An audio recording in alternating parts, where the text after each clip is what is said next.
인공망을 쓰느냐 안 쓰느냐에 따라서 인공망 탈장 수술, 무인공망 탈장 수술, 피부를 째고 들어가는 절개 수술, 배꼽과 다른 두 군데 구멍을 뚫고 복강경을 집어넣어서 안쪽에서 수술하는 그런 이제 복강경 수술이 있습니다. 복강경 인공망 탈장 수술이나 절개 인공망 탈장 수술 같은 경우는 보통 한 40분에서 1시간, 또 경우에 따라서 좀 더 걸릴 수도 있고요. 이 정도 걸리는 것으로 알고 있고, 절개해서 인공망을 사용하지 않는 경우에는 한 20분에서 한 40분 정도 이렇게 보통 걸리는 걸로 알고 있습니다. 안녕하세요. 기쁨병원 강윤식 원장입니다.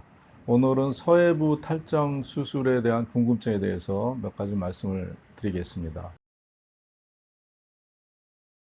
서해부 탈장 수술에는 후유증이 좀 종종 나타나는 걸로 되어 있습니다. 왜냐하면 서해부라는 부위가 구조적으로 상당히 복잡합니다. 정관도 이제 있고 신경들도 지나다니고 뭐 이런 여러 가지 복잡한 구조 때문에 수술 후에 그런 복잡한 구조들이 좀 손상도 입을 수 있고 해서 이제 후유증이 잘 생기는 걸로 되어 있고, 특히 요즘은 이제 인공망 사용을 할 경우 이게 이물질이 들어가기 때문에 그로 인한 또 후유증이 적지 않게 생기는 걸로 이렇게 되어 있습니다.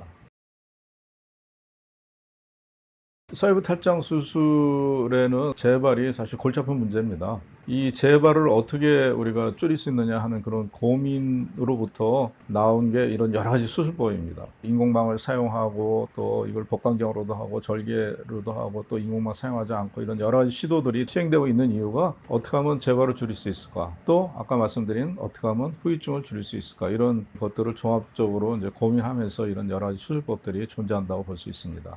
그렇기 때문에 여러분들도 재발과 후유증이라는 이 두 가지 측면에서 각 수술법들을 잘 비교해 보시고 수술법을 잘 선택하시는 것이 좋습니다.